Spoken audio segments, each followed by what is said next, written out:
Hi, everybody. Welcome to Do-It-Yourself Cellular Intrusion Detection. My name is Sherri Davidoff. This is David Harrison, Randy Price, and Scott Fretheim. We're from LMG Security. Woo. Woo. So if your cell phone were hacked, how would you know about it? Probably half of you today in this room have cell phones that are hacked, but you can't tell. You can pick it up, you can look at it. The video that you see on the screen here, and I don't know why it's not displaying great resolution, sorry about that. The video you display on the screen here is showing us a video of a cell phone that's infected with the Android Stealth malware. So what you see is sending data out to the Netherlands every 5 minutes or every 15 minutes, depending on whether or not it actually gets a response from the command and control server. And if you were a user looking at this phone, you would never know about it. There has been an explosion of mobile malware in recent years. I don't know if you've seen the Juniper paper on mobile threats. It was really good, very interesting. And Juniper estimates that the number of mobile malware samples has increased 614% between March 2012 and March 2013. And it makes sense because when you think about it, these are just teeny tiny little computers that you're walking around with. They can record you, they can track you wherever you go, they can do anything that you can do with your cell phone if they get infected. This is a screenshot of TigerBot. TigerBot came out a couple years ago, and it can record the surrounding audio in the room. It can also track your GPS location and send it back to an attacker. I think it's really cool and sort of scary where this is going because you can have botnets of infected computers, of course, on normal LANs. And soon we're also going to see botnets of infected smartphones. When they came out with the Storm malware, attackers can actually segment that malware into different nodes. So you have nodes communicating with different encryption keys. So if you have 10 infected systems inside one LAN and 20 infected systems inside another LAN, they're communicating peer-to-peer with different encryption keys. And that means that an attacker, if they want to, can sell them off separately.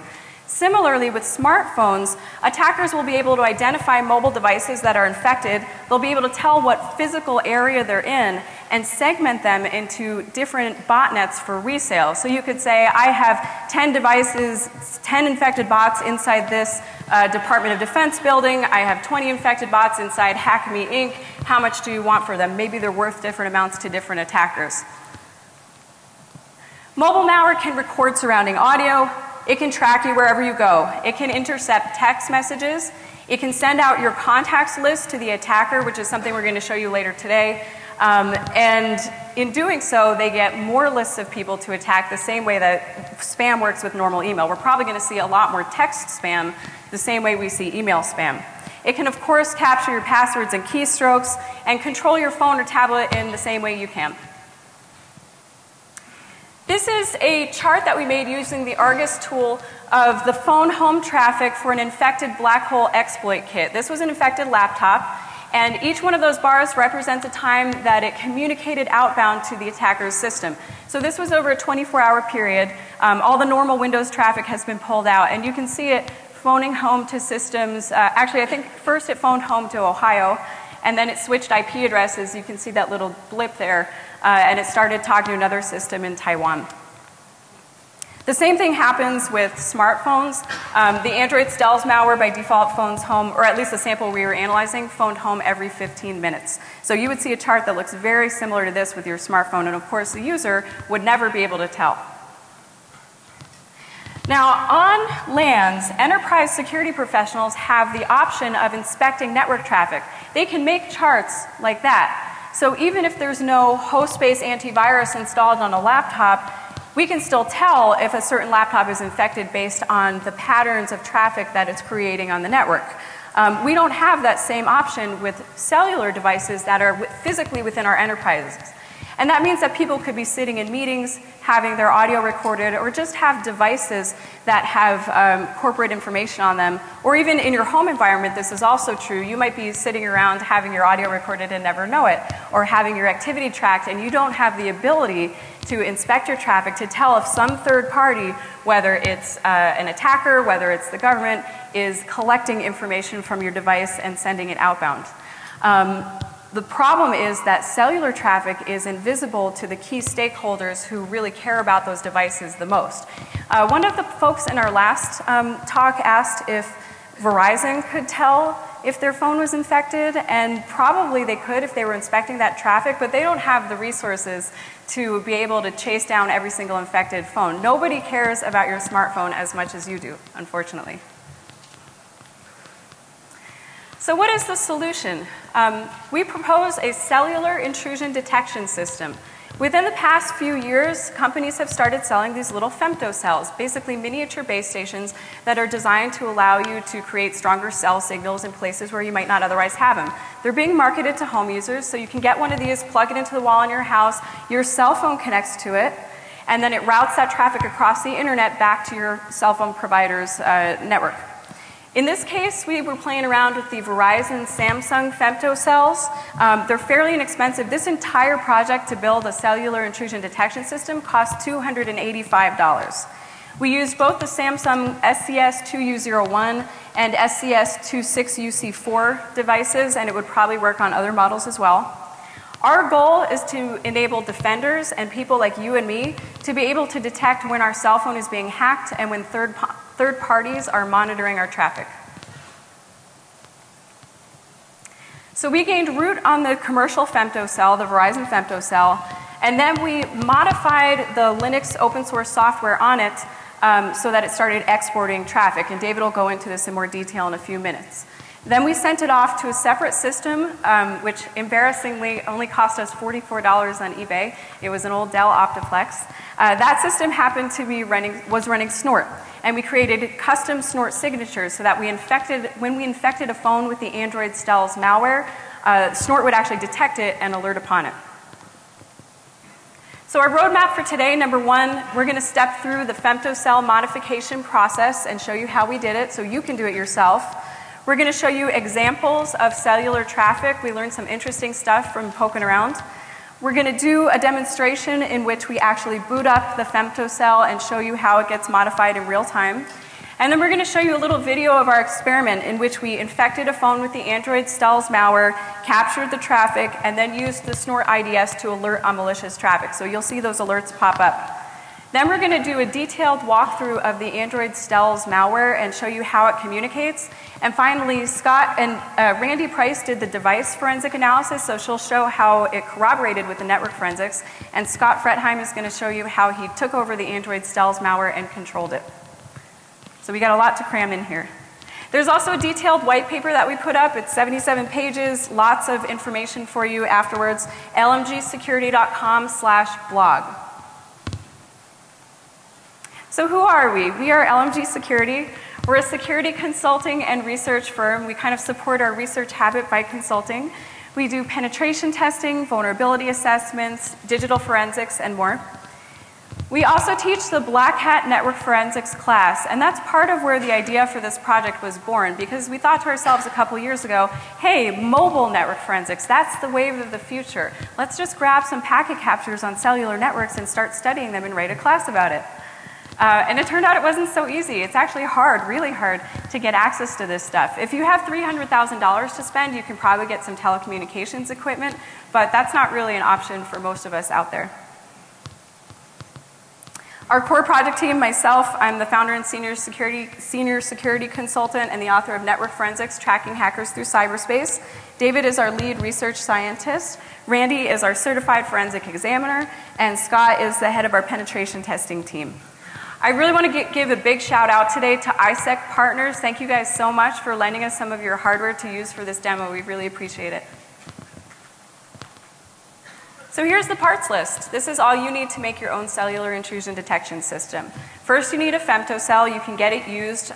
The one that we used as an example was $200 even on eBay. We had a Dell Optiplex GX260. It was also used. It cost $44, including shipping. Obviously, if you want to, you can get some beefier hardware, but that was totally fine for our purposes. We have a hub. A hub is really nice to have in our lab. Or it's a real hub. It's an old hub. More valuable to us than switches because it makes sniffing on the wire a lot easier. We have an FTDI friend from Adafruit, and that lets you connect to the console port on the femtocell, and then a couple of cables. So that's it. And some magic, which we'll talk about today. So a little introduction to the Android Stealth malware, which is what we're going to focus on. It came to public attention in March of this year, so just a few months ago. And it's distributed by spam email, so people click on a link. The one that Dell SecureWorks wrote their research paper on was an IRS spam. Once you click on the link, so it's distributed through the same channels as some other malware. Normally, they use the black hole exploit kit to infect systems, but that doesn't work on Android devices. So in this case, they're using a fake Flash Player update, and people fall for this all the time. You click on the link, it says, sorry, you need a new version of Adobe Flash Player in order to read this file, and then it shoots you to a page that looks like an Adobe page. And the user just sort of walks through the installation for the attacker. Stealth is capable of monitoring SMS messages and also filtering and intercepting SMS messages. This isn't surprising because ever since banks started coming out with out-of-band authentication, like you go to log into your bank's website and then sometimes it'll send you a PIN to your phone, right? So if an attacker can insert information into that web page as they're doing a man-in-the-browser attack and also ask you for your phone number. And when they do that, you type in your username, you type in your password, you type in your phone number, they hack your phone, and then from that point on, they filter messages going to your phone. So they can grab those pins as the banks send them to you. So there's direct financial incentive for attackers to be targeting your phones and linking them with your PCs. And the benefit that they gain from actually filtering messages so that you can't see some of them is that you won't know if someone's trying to get into your bank account, because it would be kind of funny for you to see all of a sudden a text message with the PIN for your bank when you weren't actually trying to log in. So they filter that so that you can't see it. It can make phone calls and it can send SMS messages to premium numbers. Again, direct financial incentive for the attacker. And as we'll see later, it can also update itself.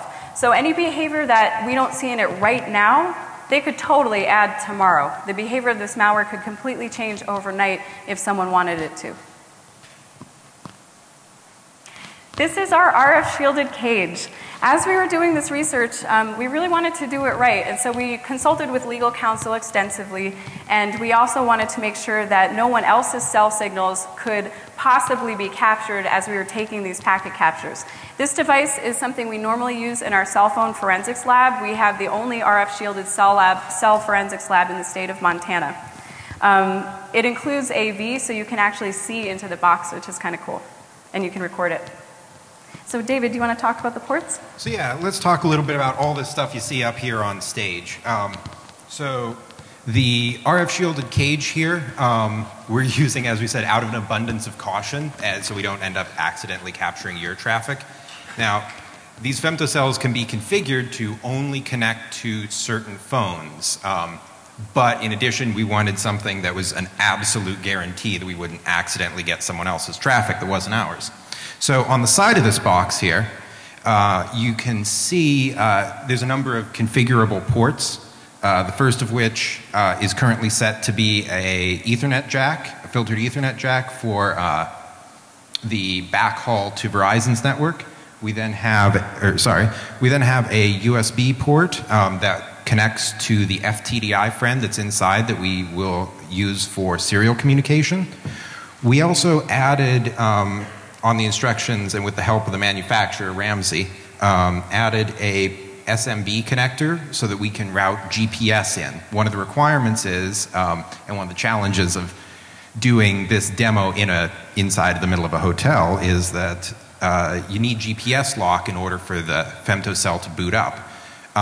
So we had to run a GPS signal inside the cage. Let's see. So what's our setup look inside of here?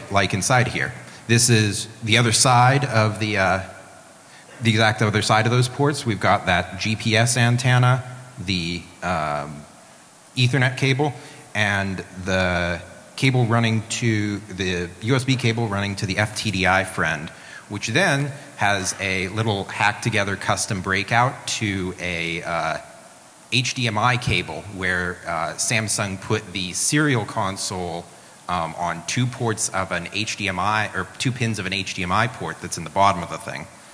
You can also see we have power and such in here. Let's see. So, cellular intrusion detection. This wasn't originally, like when we set out to do this project, we were looking at network forensics, like, hey, let's see what we can see about the cellular network. And it quickly became this big project to even get access to it. So as soon as we did get access, we said, okay, what can we do? And we thought, here's something cool. Let's set up a cellular IDS. We can hook it up to Snort. This is just going to be regular internet traffic at some level. We assumed, at least at the time. Let's hook it up to Snort and see what Snort can find. If it can see malware and see command and control traffic. So when we first got root access on this thing, which we'll step through how we got root access here in a minute, we just hooked up TCP dump to it because it actually has a copy of TCP dump. The box itself, the femtocell itself runs a version of Linux called Monte Vista. And so we're like, okay, let's capture some traffic. Turns out that, of course, everything is encrypted using an IPsec tunnel back to Verizon's core network. And just running TCP dump just gets us a whole bunch of, you can see the IS camp and the DNS, so not too useful to us. So to step backwards a little bit, how do we get root access in console? On the bottom there's a HDMI port. It has 3.3 volt console access on pins 16 and 17. We hook that up to an FTDI friend from Adafruit, just an adapter for USB. It's like $15 part or something. But the thing was, I got really antsy while we were waiting for the shipping for this, and this was right after Defcon last year. So I just grabbed my badge from last year, and since it had an FTDI connector on it, I just ended up using that one. It's a little bit of a hack together solution, but I thought you'd enjoy that. So as soon as we got console access, we find, oh, their first layer on here of the stack is a U-boot bootloader. Samsung's done a little bit to modify the U-boot bootloader. They have published their source code since it's GPL licensed. You can go to their website and download it. And in the old versions, and old being this time last year, up through like January or February of this year, all you had to do to interrupt the boot process was, instead of hit any key, you would type SYS return.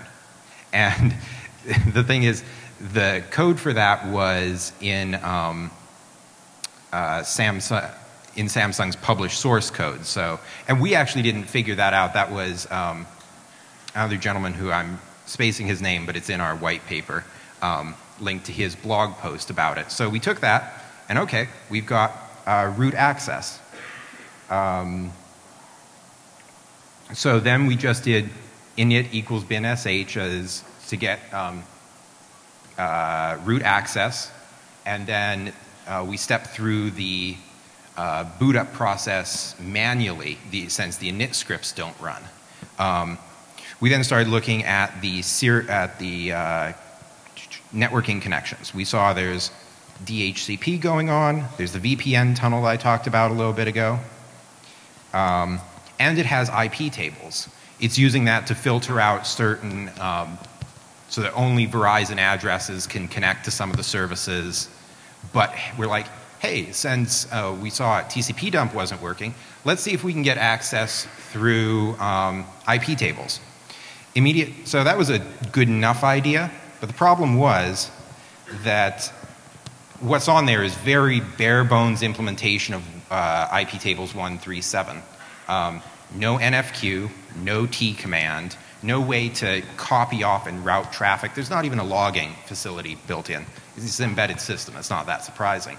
So we went back to Samsung source code again. And so we really want to use NFQ. We grabbed the source code from their site. It's, however, it doesn't want to compile with modern versions of GCC. So it's really picky about only compiling with Monte Vista's ARM toolchain.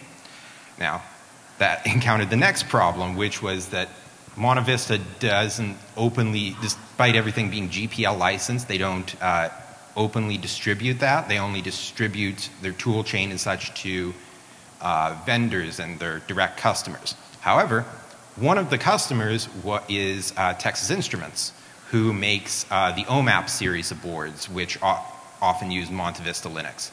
So the OMAP, I think it's L137 development board, uses the same version of Monte Vista Linux as this does. The chipset in here is actually an OMAP 1710, which is a very similar Texas Instruments related board.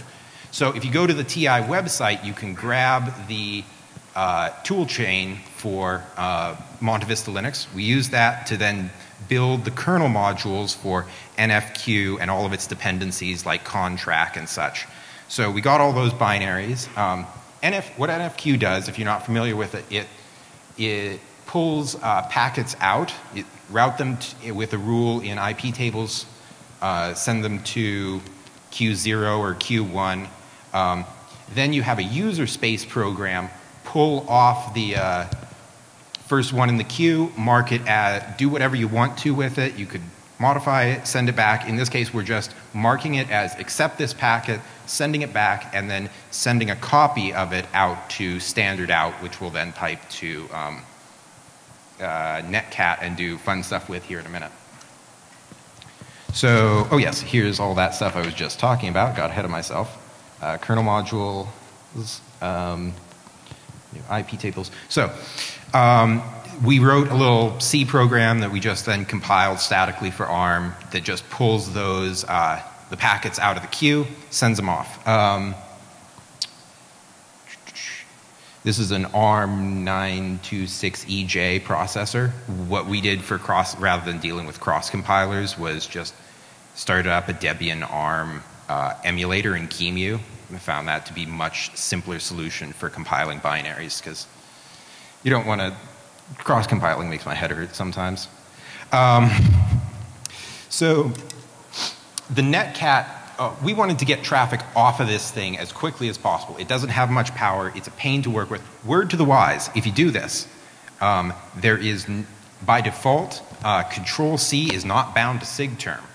Do not run ping. At least not without a count flag or something, or you will have to reboot the whole thing. So I was like, oh my God, I really want to get this traffic off of here as fast as possible. Send it to netcat, and we'll do the rest of our processing on some other system, and originally that old Dell Optiplex. So we can see on the other end, we set up just a netcat listener, which pipes to that small, pretty small Python program that leverages Scapy and libpcap to just take the raw stream, because NFQ exports as a hexadecimal stream, and convert that into a pcap, which we then just write to a file. And hey, lo and behold, we had working traffic. And then we looked at that traffic, and well, let's let Sherri talk about that. It took us about, so it took us about 10 months to get to this point where we had traffic. We were a little bit slowed down. We started the project in August, and by February we had accomplished all this, and we were just about ready to hit enter and start collecting packets when Samsung upgraded the software. And we had to actually break back into the system in order to regain access. And we did figure out how to do that, but it took us a little time. So by the time we were actually able to inspect cellular traffic, it was around May. And when we finally got it, it was beautiful. So this is the first of 4 slides that I'm going to show you of a single Wireshark protocol hierarchy summary. You can see here, this is just the basics. It's all IPv4. There's 82.04% of the bytes were UDP. And then you see normal traffic that you might expect for managing a remote system, so NTP, SNMP, DNS, ICMP, that kind of stuff. You scroll down, okay, you start to see TCP. That's 0.21%. I was pretty intrigued to see some clear text FTP traffic in there. And then we start getting into the madness, the mirror world. There's GRE, so that's used to tunnel layer 2 PPP traffic from the femtocell over to Verizon's core network. And then you see, I don't know if you can see here, UDP in IPv4, in PPP, in GRE. Okay, I can handle that. Here's the next screen. All right, so we have TCP within IPv4, within PPP, within GRE. And this is where your web traffic lives, right around here. So we can, in some cases, Wireshark can actually dissect that far and can pull out some of the higher layer traffic. And then we go down here. You see TCP in IPv4 in PPP, in TCP in IPv4 in PPP, in GRE in IPv4 in PPP, in GRE in IPv4. And we're not done.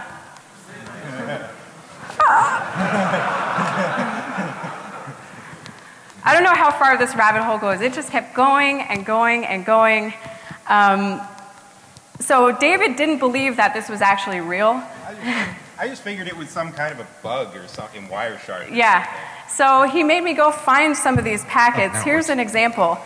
This is data in TCP and IPv4 in PPP, in TCP and IPv4 in PPP, in data, in PPP, in GRE, in IPv4, in a frame.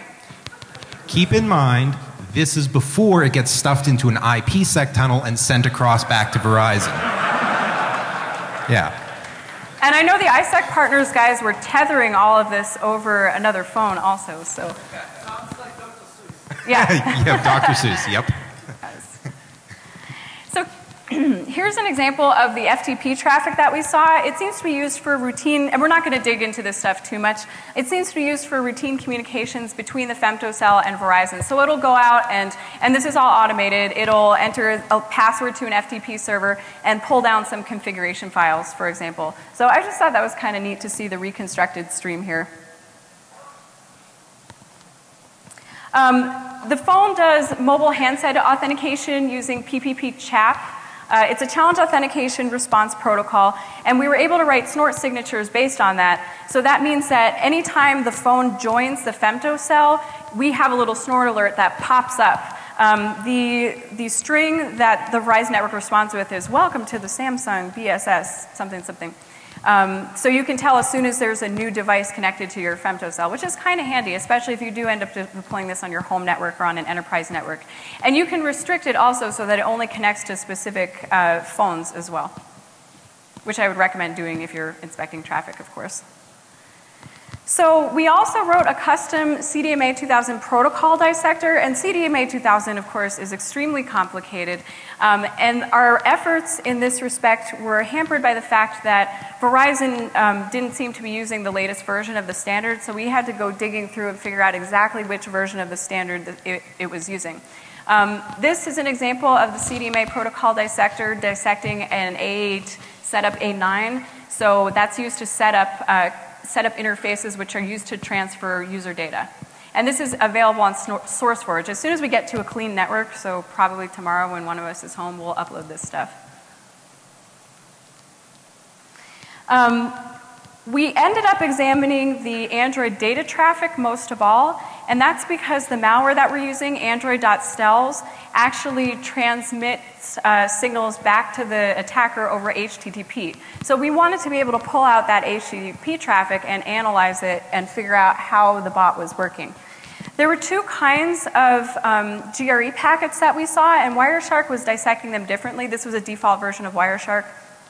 There was GRE type 8881, which is not the one I like. It is a CDMA 2000 A10 unstructured byte stream packet, and this was used for outgoing HTTP requests. Wireshark didn't dissect this at a very high layer. However, there were also GRE 88D2 packets which were used for incoming HTTP requests. And Wireshark did decode more. It could get all the way up to TCP, so it got IP and then TCP. It still didn't get the HTTP in most cases. But what that meant was that when we looked at this first in Wireshark, we saw incoming TCP segments, and there was no matching outgoing TCP segment until we started dissecting it with our eyeballs. So that was a bit of a pain. I think I have to step down to actually be able to point at things.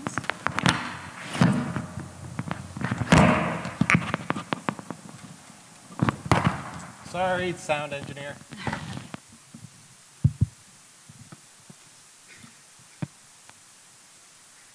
Okay, so here you see, can everyone hear me?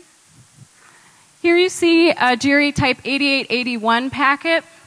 And you can see that Wireshark only dissects as far as that PPP. It doesn't dissect the IP or the TCP. So we started looking a little further, and you see here that 4500, right? Anybody in our network class, our network forensics class, know what the 4500 is? This should, yeah, it's the start of an IP packet. That 4 represents the version number, so in this case it's IPv4. You're probably only going to see either 4 or 6 there. The 5 represents the length of the IPv4 header, the number of 32-bit words. So in this case, that's a 20-byte IP header, which is very common because that's the default. And then here's the type of service field, which you see 00. So anytime you start looking at this hex and you see a 4500, you should think, aha, maybe that's an IP packet, and dig a little further. And that's what we did. And we saw that indeed it was. You could actually see the source IP address, the destination IP address. You could see the port. For a Ninja Duck, what is hex 50? What's that in decimal? 80. Awesome. Hey, David, can you give that guy a Ninja Duck? Scott, can you give that guy a Ninja Duck? Okay, so there actually was traffic in here that should be dissected. I'm not sure why Wireshark can't pick up on it, but it can't get very far in that crazy layering scheme. And then here's the 88D2 packets, and you see it gets further. There's the point-to-point protocol, there's the IPv4, so it actually got it this time, and then there's the TCP segment right here. And you can see inside, there's actually HTTP traffic inside of that, right here, HTTP, and higher layer stuff. It didn't get that far with the 88D2 traffic, but it was useful that it could at least dissect as far as the TCP segment. So here are some threat indicators that Dell SecureWorks put together for the Android Stealth malware. You can see that so Android.stealth has specific command and control servers that are known. There's 31.170 something something. That's a server in the United States, actually. And then the other one, 95, is a server in the Netherlands. There's also a file name that Android.stealth is typically distributed, flashplayer.android.update.apk. And there's 2 domains that are in common use right now, the freeiz.com one and the androidflashplayer.net.ua one. So those were things that we incorporated into our snort alerts. Here's some snort alerts that we use to detect activity with the Android Stealth malware. This one, possible CNC server traffic. We put the IP addresses in here, but you can't just look for an IP address the way you normally would look for an IP address in an IP packet in Snort, because of course Snort can't dissect all those crazy layers. You actually just have to look at it as a hexadecimal string, which we did, as you can see right here. So hopefully that's going to pop up in the content of a packet. It doesn't always, sometimes it's going to be fragmented across multiple packets, but we found that this actually worked most of the time. Same thing here, you see detecting domains. Again, we have to look for it as a string in the packet, and because these are longer, they're more likely to be broken up across multiple packets. We saw, in particular, we would see DNS responses containing these domains, but usually the DNS requests, the domain was broken up across 2 packets, so Wireshark would show you that there had been a Snort would show that there had been alert on the response and not on the request.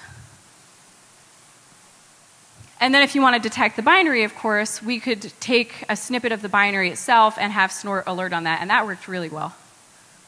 So you can see, before a user even infects themselves, you can see when they're downloading that Flash Player update.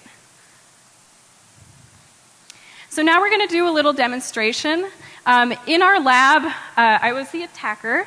And the attacker can be any phone. In this case, it was just an AT&T smartphone that we used to differentiate from our Verizon phone. And with the AT&T smartphone, we sent a nasty text message. And David was the victim. Aw, sad day. Yeah. So the victim, of course, was a Verizon Android smartphone because we wanted it to be infected. So now let's switch over to our box. Oh, this is the boot up part of the demo, right? Yeah, we're going to do the boot up part of the demo. That is it. Yep, okay. We need our lab codes. Hold on. Lab codes. Safety first. Is this yours? That's mine. Who buttoned this thing? Someone's trying to sabotage me.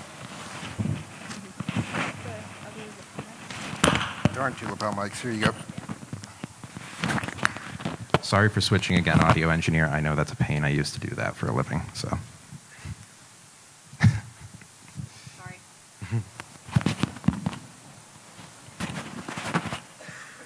So, all right, as soon as okay, yeah, we have this here up on the screen, and I'm actually going to restart this femtocell. Don't worry, we're not setting this one up all the way. It's not going to capture traffic. So if you've got an Android phone out there, don't worry. So as soon as we plug it in here, we're going to see the ONAND, I don't know if you can see it before it scrolled off the screen, but the U-boot bootloader that's been modified by Samsung here.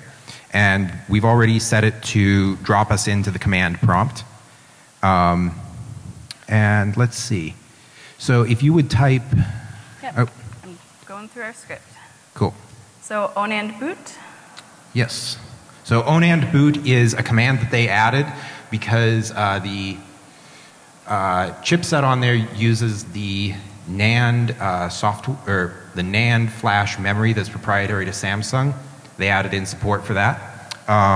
Here we see we've now dropped into a root shell, but very little set up because we didn't actually run the init scripts. So now we're running the init scripts. Yep. Now we're running all these init scripts. Most of this is standard stuff. There's a couple at the end there that we're not running. There's one S70 app that actually starts up the functionality for the cellular traffic. And so we're choosing, because we have a couple of things to do before we actually run that. One of the other little things that's a quirk of this system is not everything's accessible until you run some of those scripts, because of the way ONAND works, it's split up into a whole bunch of different blocks and block devices. Extract rfs.sh. Yeah, and what we have to end up doing is mounting those devices and then merging that and symlinking them to the places they're supposed to be in the file system. So for instance, /ubin contains lots of the actual cell phone functionality, but that's not mounted until you run some of these init scripts, rfs.sh. So let's see. What are we seeing here? So now we're running our final yep. init scripts here. And then we're going to set up networking. And the reason we set up networking is because we have to download those extra binaries that we've compiled for this system and need to copy over. Yep. Fortunately, there are some, standard tools. FTP is on here. So we're going to use that to connect. That's the address of this guy right here. Going to say CD over to where our binaries are. And the binaries we're downloading are the kernel modules, the packet capture little compiled binary that hooks into NFQ, and a binary for netcat. And that's really all we need to move over. We've also got a script that will make the rest of this easier so we don't have to keep copying and pasting every single command. So we're going to run that script. It is going to print all the commands we would run so you can see them. We're ins-modding our kernel modules. Yep, we put all the kernel modules in. Order is important here. If you do those out of order, prerequisites won't work. We're going to start the VPN back to Verizon's network. Yeah, this just runs these two binaries here, the SSH and the VPN binary, are something Samsung put on there. They just automatically configure a connection back to Verizon. And this usually takes a couple minutes. It actually sets up, tears down, sets up, tears down, grabs like NTP, and then tears down again, and then sets up its final connection. So next. So then we kill the VPN and we kill the SSH. Yep. And then we start the netcat listener on the SIDS. So at this point, we're waiting for that traffic to be shipped over. And as soon as I hit over, the traffic that's being collected from the femtocell is going to start being sent over to the SIDS. So press enter to start exporting packets to the SIDS, and there we go. We add a whole bunch of, here's the IP tables rules. It's really important to put in accept rules for that netcat tunnel. Otherwise, you're going to be capturing the capture that you send out, and you end up with little, like, nasty little recursive loop in an infinite-sized file pretty quick. Okay. So then you hit enter to actually start the GPS and the call routing functionality. And as we were testing the system, of course, we wouldn't always want to start the call routing functionality right away. Sometimes we were just working on the underlying system. And it can take a few minutes for that piece of it to start, but you see right here, now if you look at the size of the PCAP that's being captured, that's increasing, and that's what you want to see. When you make a call, it's going to be added to that PCAP file. And it can take up to 30 minutes. It requires a correct GPS lock, and it requires an internet connection that it likes, so it can establish a good VPN connection, and then it will sit and think for like sometimes 30 minutes, an hour, before it will actually have the connection all set up. So then, once you have that packet capture file set up, you can use this tail command and pipe that directly into Snort. So Snort is reading from that PCAP file in real time, and we've uploaded the rules that we want on there, and you can see it loading. Commencing packet processing, that means we're all good. Yep. So now we're going to switch over to a little video where we show you us actually infecting the phone. We were hoping to do this here, but we've had some video issues, so we're just going to talk you through it. So you just watched us start up Snort, and here's what our screen looks like. Oops, yep, you KVM can see. button. KVM, that would help. Good, okay. So you've just watched us start up Snort, and here's what the full screen looks like. In the top left, you can see Snort running. That second window down there is actually the serial connection to the console port on the femtocell. Here, if I hit play, you'll start to see the file size of that increase over time, and then we have our netcat listener down there. Now this is a phone starting up inside our cage right here. So this is recorded using that audio-visual device. And this is David. Compressed for time. Compressed for time. This is David, our victim, clicking or starting up the phone. We're also watching for Snort alerts as they come in. And you'll see as the phone starts up, boom, right there, our Snort alert tells us, hey, welcome to the network, basically. We know that there's a new phone on the network. So jumping ahead a little bit, we got a text message. David, you got a text message. Yay. Someone says, hey, check this out. It was sneakynet.com. And we're going to go, poor David is tricked into clicking on the link. Now, usually you're going to see this be a Flash player update with the Stell's malware. It looks like this person was a little more creative. That actually said, I'll go back a second. So this attacker was more creative. It said, would you like some candy? And David wanted some candy. I love candy. And as soon as he clicked on that and the malware started downloading, you see, boom, Android Stell's known malware binary snippet. So it detected that binary just based on the binary traffic. So now the user installs it. It always boggles my mind that this works so consistently, but you know, users know they have to download and install their updates. We try to train them. And here's David installing the update. Now, it warns you that this malware wants a lot of permissions. Permissions to make phone calls, permissions to send and receive text messages, that kind of stuff. Who actually reads all that stuff? Yeah. Now the application is installed. And funny, we got this little message that says, your Android version does not support this update. Setup is canceled. So the user will say, damn it. Darn it. And I guess Flash Player hasn't actually been installed. So the application, which appeared briefly on the desktop, actually disappears. But it is still running, as we're going to see from the command and control traffic. I believe it takes, was it 60 seconds? Yeah, 60 seconds for the first connection back to CNC. Right. So here in a minute, yep, there you go, right there. Possible CNC server traffic. So to the user, I've zoomed in here, to the user it doesn't look like anything has happened. But here you see possible CNC server traffic, and it's talking to that system in the United States, 31.170.161.216. And here we also see a post from the infected client. That's because Android stealth communicates using HTTP post messages. And we found some unique strings that allow us to tell specifically when it's an Android stealth post. We're going to show those here in a few minutes. And I believe we're seeing multiple copies of the traffic just because of the way that we're sniffing. So that's something that we might want to work on so that we're only seeing one copy. But we are sniffing on all the interfaces on the device.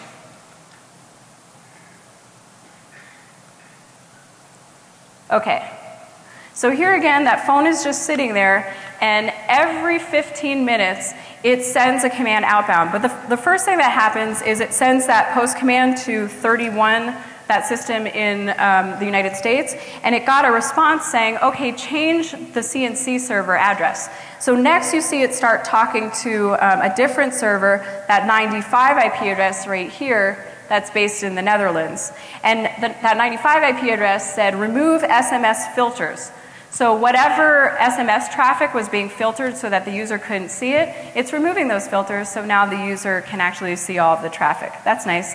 And then you saw await 900. Let me back up here. There we go.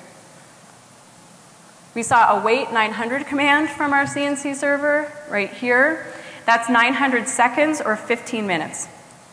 So then we let this run for 2 days, and what we found was every 15 minutes, like clockwork, it was sending that post command out, and automatically the server would respond back and say, okay, wait another 900 seconds. So not a whole lot was happening right there until we started taking over and actually intercepting things. Any questions on the demo so far? Anything you want to add? Oh, question? Good. Oh, good. Okay. There's a question. Yes. If you're not on the cell phone network, you have an Android device that's attached through the internet through Wi-Fi, let's say, will this more route its traffic over the Wi-Fi? Some of its traffic. It uses also some SMS messages, which will not get routed over Wi-Fi. And that's true of a couple of different bots. There's some that use exclusively SMS for their CNC. This one you would still see, like these HTTP posts, yeah, you would still see that over Wi-Fi. Yep. Okay, so let's dig into stealths in a little more detail and walk through this a little more slowly. All right. So here you see the text message we sent, hey, check this out, sneakynet.com. And here's, welcome to SneakyNet, would you like some candy? We just saw that. And unfortunately, David clicked on the link, got his phone infected. And we saw this first alert in there. It went by pretty quick. There was an alert on the malware file name, flashplayer.android.update.apk, because it appeared in that website. So if you have users in your environment, or if you yourself are on your home network, you could see this alert pop up before you're even infected. And here's the, I think I'm going to have to pop down there again so I can see this. Sorry. Sorry, sound guys.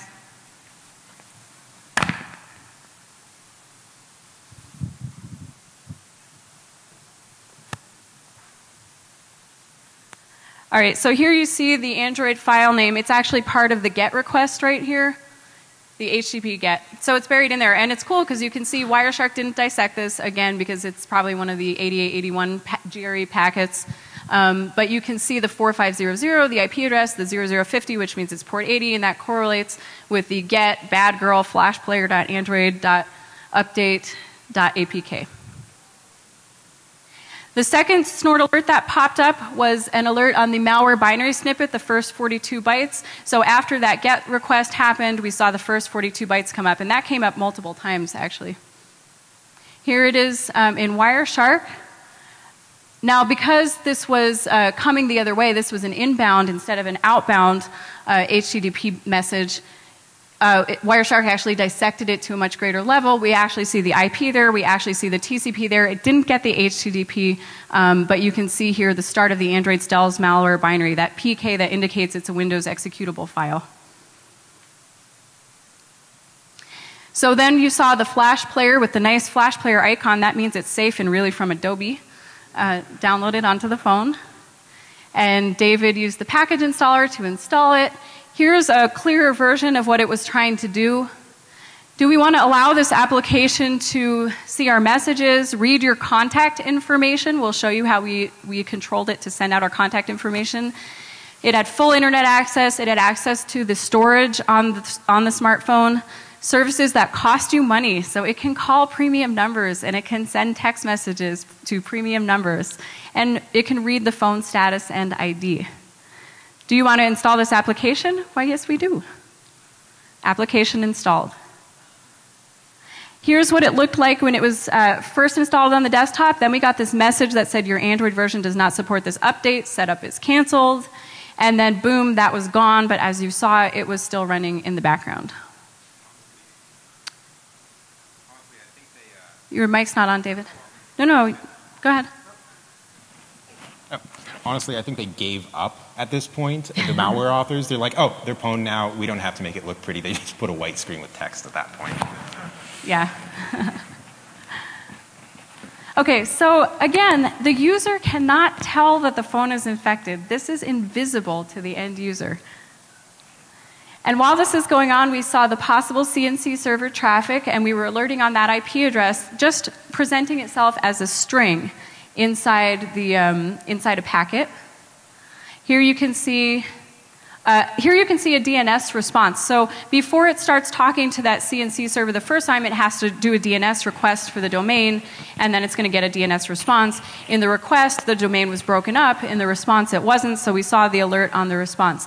And it's kind of interesting that Wireshark actually does dissect this properly. So we see PPP, and then IP, and then UDP, and then it did get the highest layer protocol, DNS.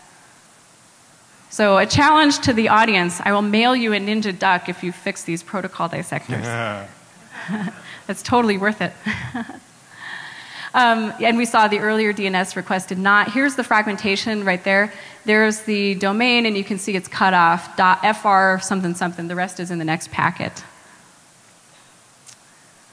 Okay, so here is an HTTP post.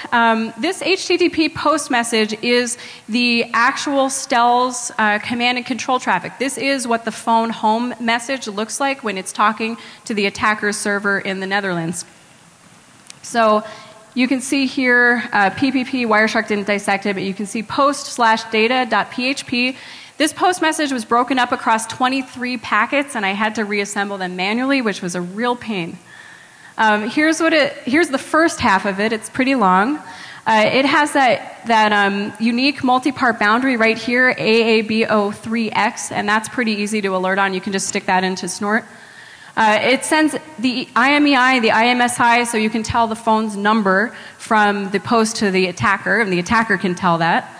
Information about the phone, the version, what time it thinks it is. Also the name bot ID and some other stuff in there. Samsung, the manufacturer. So it sends a bunch of information about, the bot sends a bunch of information about itself to the attacker every 15 minutes, or however long the attacker tells it. And we can see that happening here. Snort alerted on it successfully. I alerted on the string bot ID. I also alerted on that unique multi-part boundary in an HTTP post. Here's the server's response. So the server is going to get this post message and start sending commands in response. It's a very simple thing. There's no authentication here between the infected bot and the server. We've seen malware more complex and more sophisticated since 1999, when I think it was the Babylonia worm came out. We've had authentication. So here, IP, TCP, HTTP. Wireshark actually got the HTTP this time. This is an incoming message from the attacker's server in the Netherlands. And if you reassemble it, here's what it looks like. Remove all SMS filters, true. Okay, wait 60. So it's telling it only wait 60 seconds and then talk to me again. And then it changed the server address. So that's kind of cool. Scott will talk to you a little bit more about it. It can send lots of other commands as well. Pretty much anything in this, let's see, I have a list here. Pretty much anything in this list, send SMS. The server can tell to send an SMS message. It can tell to delete an SMS message. It can tell to open a URL, send a contact list out to the attacker so it can read all of your contacts, or just update itself. Make call is the last one. It can make phone calls without you knowing about it. Where were we? Okay, so remove all SMS filters. We put some of those commands into Snort, and Snort will alert individually on each of the commands. So you'll have a log of exactly what your malware was doing if you set it up this way. And then again, after it received that change of server, we then saw a DNS query and response for the new server name, and we saw a corresponding alert to go along with it.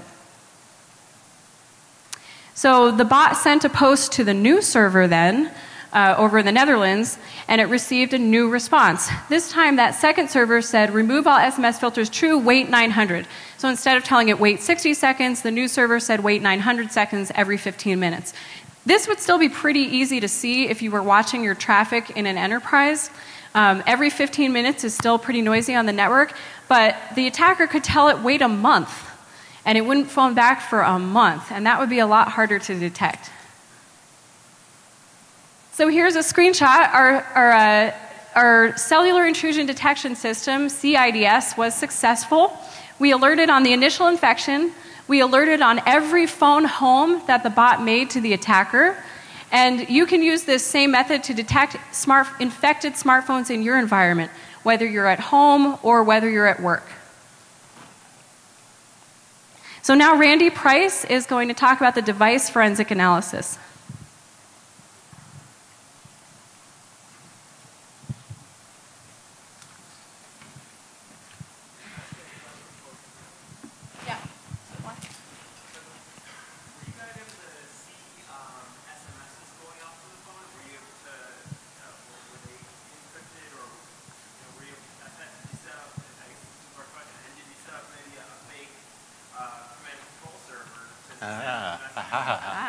So the question is, were we able to see SMS messages and dissect them and set up a fake SMS server?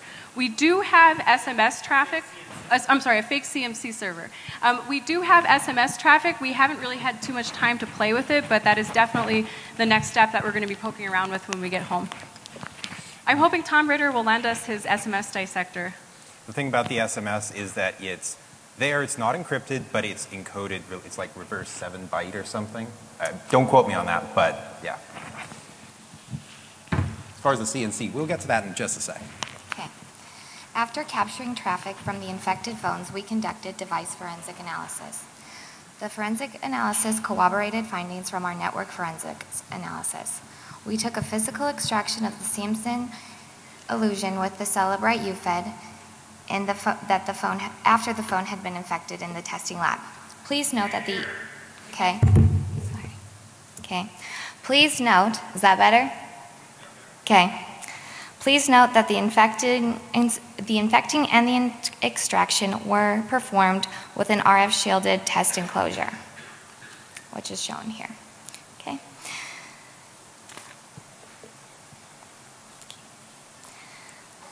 The Celebrate Physical Analyzer was used to analyze the extraction. The malware scanner identified 4 potentially malicious files, which are shown here. The Celebrate malware scanner identified all of the suspicious files as Android Trojan Fake App K. We recovered each of the files and took the SHA-1 cryptographic checksums. We confirmed that these SHA-1 sums matched the cryptographic checksums for the Android Stealth malware reported in the Dell SecureWorks Stealth Android Trojan Malware Analysis Report. We found a file called Stealth Settings XML, which appeared to contain malware configuration settings. As you can see from the configuration file, each bot is assigned a bot ID. This allows the bot herder to manage the bots under their control. The server listed is the command and control server that instructs the bot where to phone home to. The period value of 300 seconds or 5 minutes is the initial phone home interval. This tells the bot to phone home every 5 minutes.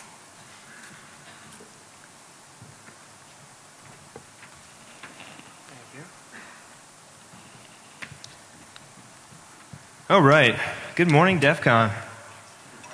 I'm super stoked to see so many of you guys out here for 10 a.m. on a Saturday. Anyway, I'm going to hop down here. I like to walk around and use my laser. What's that? There you go, stronger ones. All right. So, because of the research that Randy did with the UFED and we were able to determine the way that Stells is communicating back to its command and control server. We knew the address of the command and control server, so we also knew that, kind of what we're looking for. So let's be a man in the middle. When we want to do a man in the middle attack against this, I had to set up a proxy so we could tunnel the traffic back through there. So enter my favorite tool for doing web testing, Burp Suite Professional. To set this up, we had to tunnel all the traffic, as I said, through Burp Suite, and we were really looking at that port 80 traffic over HTTP. Just to be sure that I was getting all the packets, I decided to root the Android device that we were using. When I do mobile application penetration testing, I usually take a rooted device just in order to get all the SSL encrypted packets as well, because I wasn't sure, perhaps Stells is using two forms of communication, and we just weren't seeing that encrypted portion of that. Doing that on an Android phone is kind of interesting. You have to install your own root certificate authority to the device itself. But to do that, you have to do even more work. So you have to use an outdated version of OpenSSL. I think I was using version 0.98. I think that shipped with Ubuntu 10.04 originally, which is the virtual machine I set up to do that on.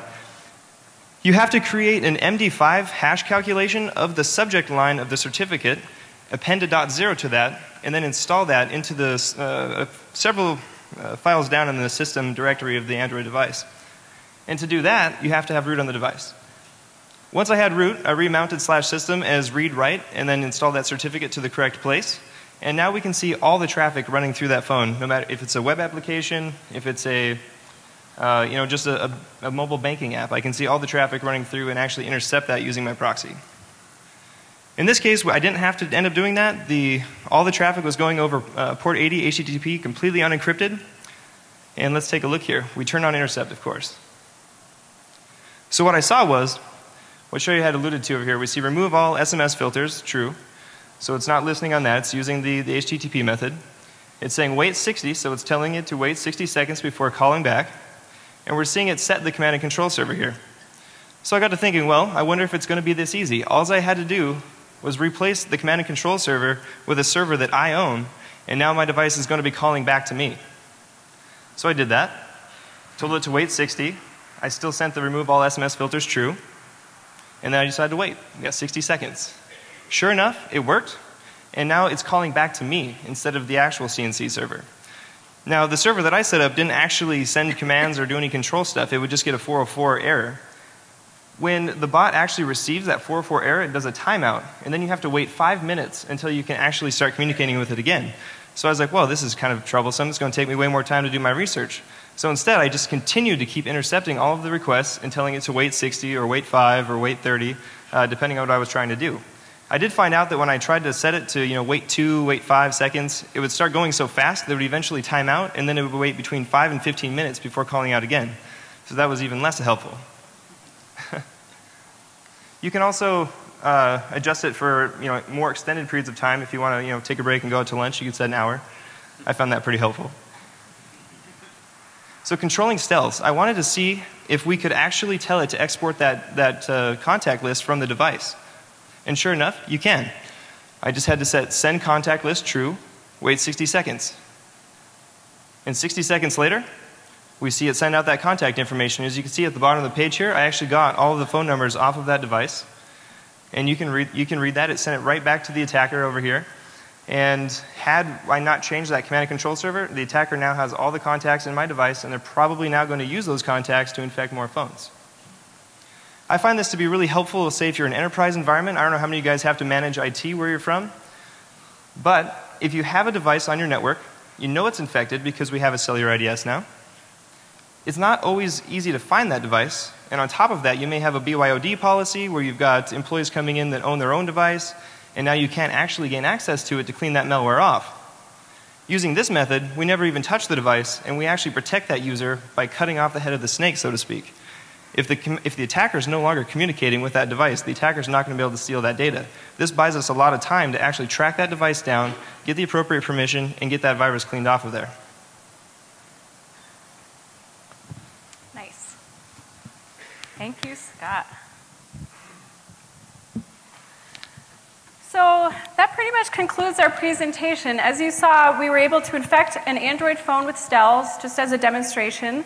We detected the infection and the command and control channel, so both pieces of that, and no agent was actually needed on the device in order to do this. We could have shut this down remotely without installing anything. This was all for $285 and a little bit of pixie dust, which you guys have now. And of course, if you wanted to get a beefier server, you certainly could. Again, here's that parts list. All you need is a femtocell, some kind of system, whether it's a laptop or a super old Dell Optiplex or whatever it is, a hub or a switch, and then some cables. Thank you all so much.